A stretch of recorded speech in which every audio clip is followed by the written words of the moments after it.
Avant de devenir une véritable star du cinéma français, Richard Anconina s'est consacré au hockey sur glace. Mais un accident qui s'est déroulé lors de l'un de ses matchs l'a forcé à quitter les terrains glacés. Explication. Richard Anconina figure parmi les acteurs français les plus connus en France. Il commence sa carrière en 1977 avec une première apparition à l'écran dans Comment se faire réformer, réalisé par son cousin Philippe Clerc. Quelques années plus tard, il fait partie du casting du film Ciao Pantin, de Claude Berry. Son talent est tel qu'il lui permet de se voir décerner 2 Césars en 1983. Celui du meilleur acteur dans un second rôle et celui du meilleur jeune espoir masculin. Depuis, Richard Anconina n'a jamais abandonné sa passion pour la comédie. Pourtant, rien ne laissait présager un tel succès au départ.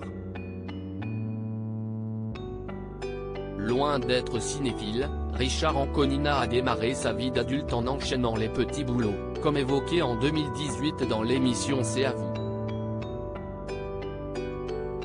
Agent hospitalier, chauffeur-livreur en passant par animateur de village de vacances, celui qui était proche de Jean-Paul Belmondo a enchaîné les expériences professionnelles.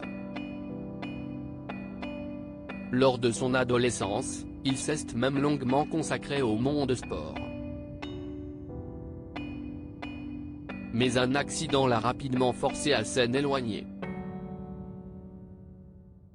Richard Anconina, retour sur l'accident qui a fracturé son nez. Richard Anconina a 12 ans lorsque ses parents l'inscrivent au club de football de son quartier. Pendant un an, il joue au poste d'ailier gauche avant de se consacrer à une autre discipline, le hockey sur glace.